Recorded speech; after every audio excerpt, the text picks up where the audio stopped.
Hello and welcome back to the channel Held Dominance. Anthony here. Please remember to like and subscribe, and also click that notification bell if you're enjoying what you're seeing and if you want to see more. Coming up, results and scorers from the NRL games between St George, Gold Coast, Newcastle and Canberra. Wakefield Ace is on his way out of the club. And James Tamou is regretful for his actions during record loss. So we'll start off in the NRL with first of all St George-Illawarra Dragons versus Gold Coast Titans. And after the Dragons' final hopes were snuffed out on Sunday, they must find a way to recover from a loss before confronting the Titans team, buzzing over a big win against Manly last time out. Seemingly in good shape in 8th position 6 weeks ago, the Dragons have slumped to 11th and will miss the finals for the 4th straight year, the longest absence since the joint venture began in 1999. Meanwhile, despite being well out of the finals race, the Titans have showed positive signs in the past month, desperate to avoid their second wooden spoon in 4 years. When these sides met in round 10, it was the Titans that prevailed 20 points to 16, and that was in Magic Round. Justin Holbrook's men just then lost 10 games in a row before that stunning win at Cbus Super Stadium against the Seagulls. So who has the two coaches named in their squads? So it's quite simple for the Dragons as Jayden Sullivan returns from a shoulder injury to appear on the bench, joining Francis Molo as two players added to the squad in the last 24 hours. Tyrell Fuimano is the replacement player at number 18. Jared Wallace is promoted to the starting side with Jermaine Jolliffe reverting to the interchange bench. The withdrawal of Brian Kelly for the Titans on Saturday means that Patrick Herbert moves to the centre with Greg Mayhew going to the wing. Paul Turner is the new face on the bench. Aaron Clark's season-ending knee injury sees Sam McIntyre removed to hooker, with skipper Tino Fasamalawe returning to the team after missing round 22 for the birth of his first child. And with not having playoff rugby this year, the Dragons are playing without any fear as they beat the Gold Coast Titans 46 points to 26. It was Talatalo Moan who got the ball rolling on the 4th minute before AJ Brimson gave the Gold Coast Titans the lead at 4 points to 6 thanks to Tane Boyd's goal kick. Tautau Moga restored the lead for the Dragons as he stretched over to score in the 16th minute, and David Fafita showed his worth on the 33rd minute after Matthew Fagia and Jayden Sullivan scored on the 23rd and the 38th minute. Jack Bird scored just after half time to make the score 26 points to 14 before Paul Firmer showed how the Rugby League how the Titans looked to play as there was a lot of offload and off the cuff stuff coming from the Titans offensive line. Talatala Amon scored his second try on the 56th minute before Francis Molo got sent off for a high shot on Patrick Herbert. Jojo Fafita scored another one of those Titans off the cuff tries on the 60th minute, but it looked like the Titans played better with playing against 13 men rather than 12. As Tautau Moga scored a couple more so he got his hat-trick, and Jack Bird scored on the 78th minute to complete the scoring and the 46 points to 26 scoreline.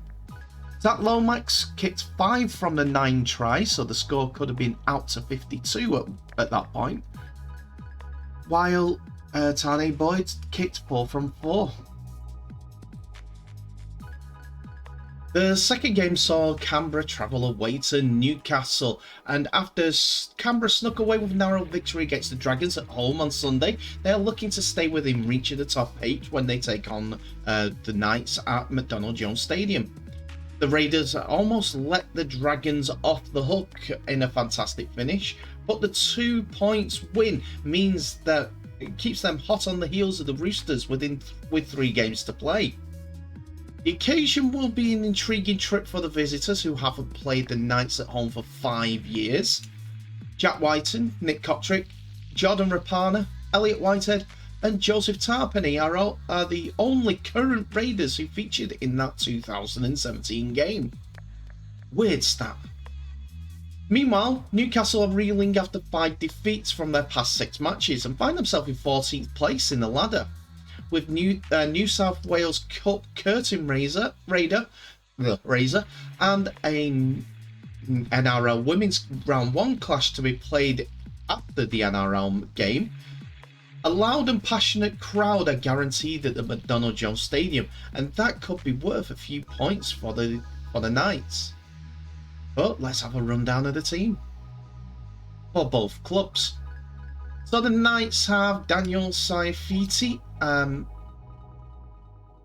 out with a COVID protocols, which means his twin brother Jacob moves from lock to prop, with Suasuasue joining the interchange bench as a new face in the team.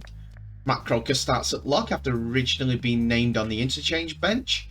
Centre Bradman Best and winger Irani Tawala are out after being stood down for the club for disciplinary reasons that we explained in the previous video. Edric Lee is back from a foot injury on the wing, while Christian Mapapalangi will make his NRL debut at centre. Influential prop Joseph Tarpenny returns to the field.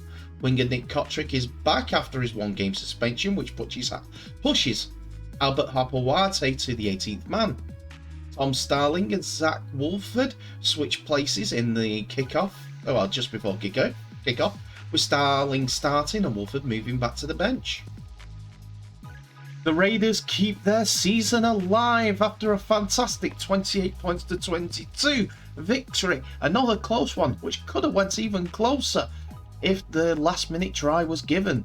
It was Edric Lee that got the scoring up and running on the 5th minute for the Knights before Sebastian Chris equalised. Dominic Young scored off a fantastic kick return from Toy that got the Knights up to about the 50-metre mark, and some great work caused the overlap for Young on the 18th minute. Dominic Young scored again on the 25th minute, where they completed the Knights in the try motion, which created another overlap from a Dane Gagai pass on the right wing.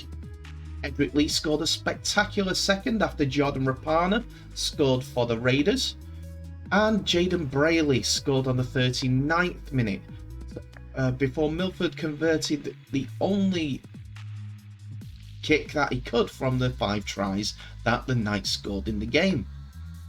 This meant the second half was set up for another Raiders attempt at getting a win, and they did so with Sebastian Chris scoring on the 42nd minute, Hudson Young on the 48th minute, before a penalty for a high shot on Dane Gagai from Dane Gagai forced Jamal Fogarty to kick for the lead. He was successful, and then it was left until the 71st minute when Jack Whiten scored a try on the left side, which Jamal Fogarty converted. There was a sniff of a win for the Knights on the hooter as Edric Lee dove for the corner, but it was ruled to have placed it down in touch. The Raiders then go on to win 28 points to 22 and sit in 9th place. So that's the NRL results all squared away. Let's have a look at the ladder after round 24. And it's congratulations to the Penrith Panthers, who have gone on to be the minor premiership winners for 2022. Yes, they have had 3 slip-ups along the way, but have won 19 games and no draws from their 22 games that they played, and have won the premiership, the minor premiership for 2022 in doing so. And that's despite having Nathan Cleary missing for about a quarter of the games this year, and also other major injuries in the squad. This means the best race is up for second place, with the Cowboys holding that position, but the Sharks equal on points but behind on points differential. The Storm are only 2 points behind them, with the Eels with an outside chance on 30 points for getting that second place, but their form keeps being erratic. The Roosters are now in 6th place with their 28 points, but the Rabbitohs and the Broncos are all on 28 points also, so that race is exciting too. The Raiders are just 2 points behind, and with the Broncos losing form at the wrong possible time, but the Raiders sneak into the top 8. The Dragons are now 4 points behind, 6 points outside of the playoffs, but 4 points behind the Raiders. With the Sea Eagles coming next with their season done and dusted, are in 11th place. Again, we have the same 3 teams in 12th, 13th and 14th, all on 14 points, the Bulldogs, Warriors and Knights, which has been the same for about the last 4 rounds. The Titans and West Tigers are the only 2 realistically in with a chance of the wooden spoon. So, I think one team will win 1 and the other team win none for the rest of the season. You tell me in the comments below which you think that is. Let's move into Super League now, as Wakefield forward James Batchelor has confirmed that he will join HKR on a 2-year deal from the 2023 Super League campaign. Batchelor, who's only 24, made his debut for Trinity against Warrington in 2016 and has gone on to make 90 appearances for his hometown club, scoring 13 tries. The back row forward suffered a likely season-ending hamstring injury during round 23's win over Wigan Warriors. He won 1 cap for the England Knights in 2018. Speaking on his move, James Batchelor said, "After speaking to Willie Peters and a few of the boys I already know, like Jez Litton and George King, I was sold on the move," he said. "I am at the point in my career where it's not only about playing consistently, week in, week out, but challenging myself to get myself out of the comfort zone. It's going to be something new. I'm excited for some Friday nights in front of the fans at the Zellwell Group's Craven Park. It's always been a great atmosphere every time I played at HKR. Personally, I want to really kick on at HKR and be challenging for things every year. I want to win some silverware. I think we can do something special as a team. Leaving my hometown team after so many years was tough, and I wanted to make sure I was making the right decision. I spoke to Willie Peters about the club, himself, and how he wants to play with, and within 10 minutes, he sold it on me. I think how Willie wants us to play and what he values as a coach is exactly the environment I want to be a part of." James Batchelor has played 91 professional rugby league games, 1 game on loan for Dewsbury Rams back in 2017, which he was using as a recovery after a hip injury forced him to play only 8 games during 2017. Batchelor started playing his rugby league with Wakefield Trinity back in 2016, gone on to play 90 games, scoring 5 tries and kicking 13 goals in his time. His 1 England Knights cap came in 2018. He'll be looking to kick on with Hull KR, and with the new influx of players that are coming into the Robins, then there is a possibility that they could do something quite special, something that they've not done for quite some time. And with the purchase of the stadium and everything comes together under one banner at OKR, it's a possibility that the future could look extremely fruitful for that side of the city's club. Speaking of the move for Batchelor, head coach Willie Peters said he's extremely happy to have Batchelor come on board. And James is the type of player that he values as a coach: tough, gritty and resilient. He truly believes James can represent England in the future, provided he maintains his work ethic and hunger he currently displays. if he is to represent England in the future, there is one person that he will have to overcome to get that position. That's his brother, Joe Batchelor, who's playing some fantastic rugby league at St Helens. Plus, he's younger. Older brother, James, will be looking to do something in rugby league, and a step in the right direction he seems to feel is going to the Robins.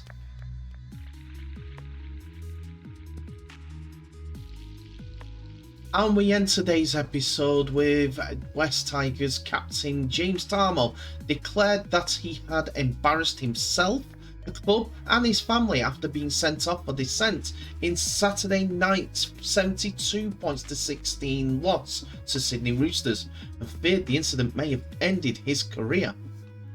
Tamou was initially sin-binned and then sent off by referee Ben Cummins in the final minutes of the match, after venting his frustration during the biggest defeat in Tigers history. Tamou had initially been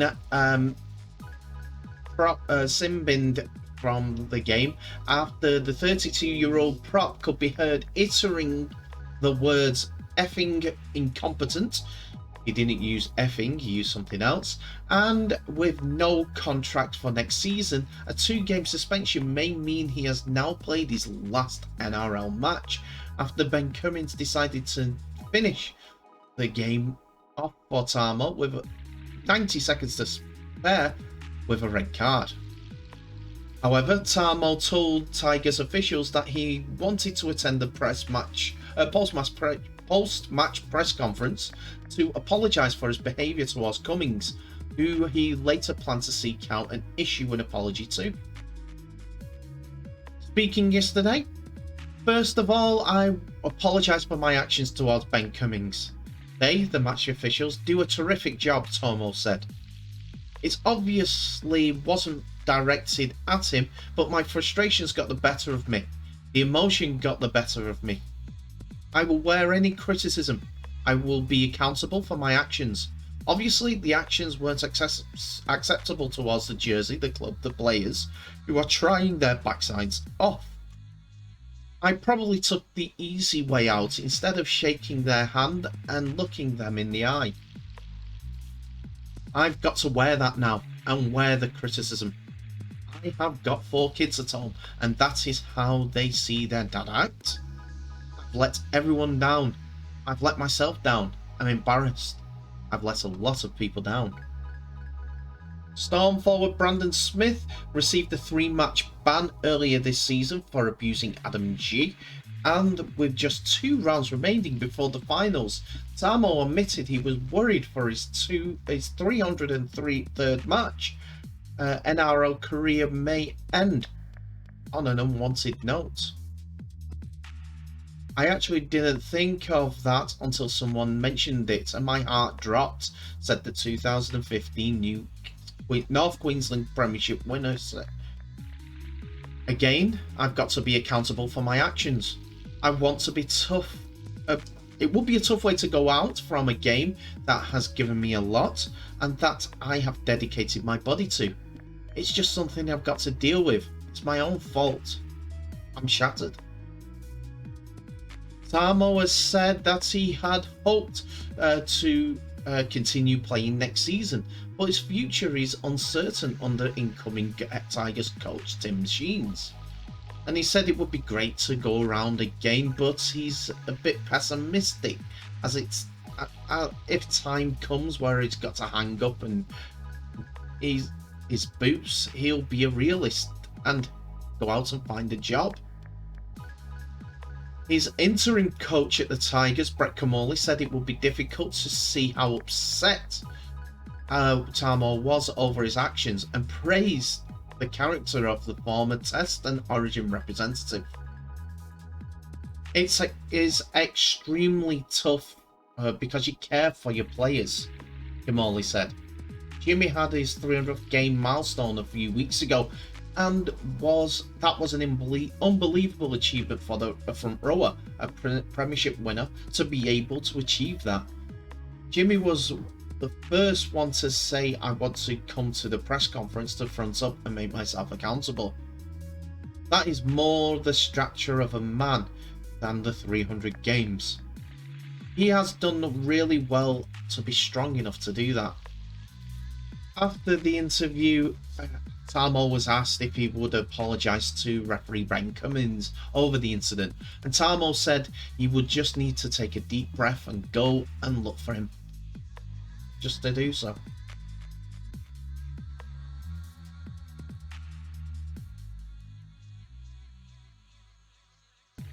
And that's it for another episode, ladies and gentlemen. Thank you so much for watching. Please remember to like, subscribe and share this video worldwide, as well as clicking that notification bell for any updates on new videos that may be coming your way. Tell me what your thoughts are of this episode in the comment section below. It's all open, but please be respectful. There is a lot of information there to go through, so I understand if you take time to go through it. I appreciate it. Watching the video full all the way through to the end can be a bit of a chore. But anyway, you guys did it.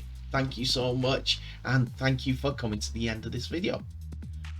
Comment, like, subscribe, share this video worldwide so that we can grow this wonderful game of ours. Use your bet for the grand final. Panthers and Storm. Again, I'd say for the final, and it'll be an interesting grand final at the end of it. Your decision is also valid. Let's tell me what your thoughts are. Anyway, thank you so much for watching. I'll end the episode today by saying please stay safe. I'll wish you all the best, and I'll see you in the next episode.